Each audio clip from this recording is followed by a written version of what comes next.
അതുൽ, ഇപ്പോൾ SFI പറയുന്നത് KSU നേരത്തെ തന്നെ ഇത്തരത്തിൽ മാധ്യമങ്ങളെ വിവരം അറിയിച്ചിട്ടുണ്ട്, അതിനുശേഷം അവിടെ അരങ്ങേറിയതാണ് ഈ സംഭവങ്ങൾ ഒക്കെ എന്നാണ്. ഇങ്ങനെ മനഃപൂർവ്വം പ്രശ്നമുണ്ടാക്കാൻ KSU ആണോ ശ്രമിച്ചത്?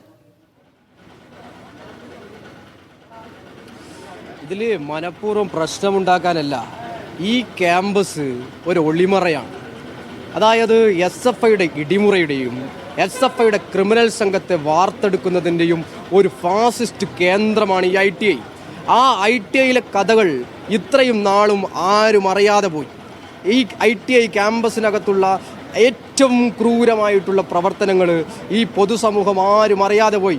ആ ക്യാമ്പസിൽ നിന്ന് അടികൊള്ളുന്നവൻ, ആ ക്യാമ്പസിൽ നിന്നും മറ്റു രീതിയിലുള്ള അവഹേളനങ്ങൾ നേരിടുന്നവർ, ആ ക്യാമ്പസിൽ നിന്നും പഠിക്കാൻ പറ്റാതെ അഡ്മിഷൻ ക്യാൻസലാക്കി പോയവർ, ആ ക്യാമ്പസിൽ നിന്നും മറ്റ് പ്രയാസങ്ങൾ SFIക്കാരുടെ ഭാഗത്തു നിന്നും ഉണ്ടായിട്ടുള്ള ആളുകൾ, ഇവരൊക്കെ നിശബ്ദരായി പോകേണ്ടുന്ന ഒരു സാഹചര്യം ഉണ്ടായപ്പോൾ ആരും അറിയാതെ പോയ കാര്യങ്ങൾ ഇന്ന് പൊതുസമൂഹം അറിഞ്ഞതിൻ്റെ ജാള്യത മറക്കാൻ വേണ്ടിയിട്ടാണ് മാധ്യമങ്ങളെ മുന്നേ അറിയിച്ചിട്ട് എന്നൊക്കെ പറഞ്ഞിട്ടുള്ള ഒരു നിൽക്കാത്ത വാദവുമായിട്ട് SFI മുന്നോട്ട് വരുന്നത്.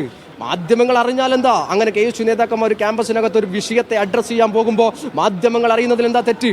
ആ ക്യാമ്പസിനകത്ത് ഇടിമുറിയുള്ളതും, ആ ക്യാമ്പസിനകത്തുള്ള SFI നിരന്തരം അക്രമങ്ങൾ അയച്ചുവിടുന്നതും, ആ ക്യാമ്പസിനകത്തുള്ള KSUവിൻ്റെ പ്രവർത്തനങ്ങൾക്ക് വിലങ്ങുതടിയായി SFIയുടെ ഗുണ്ടകൾ അവിടെ പ്രവർത്തിക്കുന്നതും ആളുകൾ അറിയണം എന്നുള്ളത് കൊണ്ടാണ് ആ രീതിയിൽ മുന്നോട്ട് പോകുന്നത്. അതുകൊണ്ട് കഴിഞ്ഞ ദിവസങ്ങളിലെ സംഭവങ്ങൾ, എത്രയെത്ര സംഭവങ്ങൾ ഇന്ന് മാധ്യമങ്ങൾ വന്നതുകൊണ്ട് ഈ വിഷയം ആളുകൾ അറിഞ്ഞു. അല്ലെങ്കിൽ ആരറിയും? തല്ല് കിട്ടിയവർ ഹോസ്പിറ്റലിൽ പോകും, അവർക്ക് പോയി റിബിൻ്റെ അവസ്ഥ നിങ്ങൾ കാണണം. റിബിൻ്റെ അവസ്ഥ നിങ്ങൾ കാണും. കണ്ണൂർ SM കോളേജിനകത്ത് പഠിക്കുമ്പോഴും SFIയുടെ ആളുകളുടെ ക്രൂരമായ അക്രമത്തിന് വിധേയമായി നട്ടെല്ലിനടക്കം പരിക്കേറ്റുകൊണ്ട് വലിയ ചികിത്സകൾ തുടരുന്ന റിബിൻ ഇന്ന് ITIനകത്ത് ക്യാമ്പസിനകത്ത് വിദ്യാർത്ഥി പഠനവുമായി മുന്നോട്ട് പോകുമ്പോൾ അതിൽ ഇത്തരത്തിൽ ക്യാമ്പസിനകത്ത് ഇടിമുറി ഉണ്ട് എന്നൊക്കെ പറയുന്നുണ്ടല്ലോ. ഇങ്ങനെയൊക്കെ ഉണ്ട് എന്ന് നിങ്ങൾ നേരത്തെ മനസ്സിലാക്കിയിട്ടുണ്ടെങ്കിൽ ഇതിനെതിരെയൊക്കെ പരാതി നൽകിയിട്ടുണ്ടായിരുന്നോ നേരത്തെ?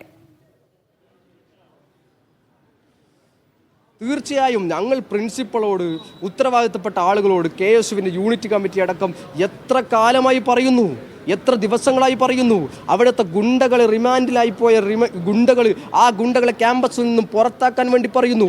അങ്ങനെ പല കാലഘട്ടത്തിൽ പ്രിൻസിപ്പൾ തുടരെ നമ്മൾ കണ്ടും കേട്ടും സംസാരിച്ചും മുന്നോട്ട് പോയപ്പോൾ ഒരു നടപടിയും എടുക്കാൻ തന്നെ. അതാ ഞാൻ നേരത്തെ പറഞ്ഞത്, അധികാരികളെ കൂടി കൂട്ടുപിടിച്ചുകൊണ്ട് SFI നടത്തുന്ന തേർവാഴ്ചയാണ് ITIയിൽ നടക്കുന്നത്. അത് മനസ്സിലാക്കണം. ഇന്ന് നിങ്ങൾ കണ്ടില്ലേ, ഇന്ന് അക്രമം ഉണ്ടായി. എന്താ അറിയോ നിങ്ങൾ? നമ്മൾ ക്യാമ്പസിൽ 4 KSU നേതാക്കന്മാർ കയറിപ്പോവുകയാണ്. പോകുന്ന വഴി KSUവിൻ്റെ നേതാക്കന്മാരെ SFIൻ്റെ ആളുകൾ പ്രകടനമായി വന്ന്, SFIയുടെ സെക്രട്ടറിയുടെ നേതൃത്വത്തിൽ പ്രകടനമായി വന്ന് തടയുന്നു. നമ്മൾ കെട്ടിയ കൊടി SFIയുടെ ആളുകൾ ഒളിച്ചും പാത്തും പതുങ്ങിയും അപ്പുറത്തു കൂടെ വന്നിട്ട് വലിച്ചു കീറുന്നു. വലിച്ചു കീറുന്നതിൻ്റെ ഭാഗമായി തുടരെ SFIയുടെ സെക്രട്ടറി പറയാ, അടിക്ക്, അവനെ അടിക്ക് എന്ന് പറഞ്ഞിട്ട് അവിടുന്ന് മുന്നോട്ട് പോകുമ്പോൾ ആരാ അക്രമം അഴിച്ചുവിടുന്നത്? നമ്മളാണോ? അവിടെ ചെന്ന പ്രിൻസിപ്പൾ എടുത്ത് സംസാരിക്കാൻ പോയ ഞങ്ങളാണോ? ആയുധങ്ങളില്ലാതെ നടന്ന് കേവലം കൈകൾ ഇങ്ങനെ ആക്കിക്കൊണ്ട് പോയ നമ്മളാണോ അക്രമം നടത്തുന്നത്? അവരല്ലേ, അവിടെയല്ലേ സംഘടിച്ച് വന്ന് നമ്മളോട് തടഞ്ഞത്? SFI എന്തിനാ ഞങ്ങളെ തടയാൻ വരുന്നത്? അവർക്ക് അവരുടെ വഴിയെ പോയാൽ പോരെ. ഞങ്ങളെ മുന്നിൽ വന്ന് തടഞ്ഞിട്ട് മുന്നോട്ട് വന്ന് ആക്രമിക്കാൻ വേണ്ടി നേതൃത്വം കൊടുക്കുമ്പോൾ ഞങ്ങൾ എങ്ങനെ അക്രമകാരികളാകും? അവരല്ലേ ആക്രമിക്കാൻ വേണ്ടിയിട്ട് നേതൃത്വം കൊടുത്തത്?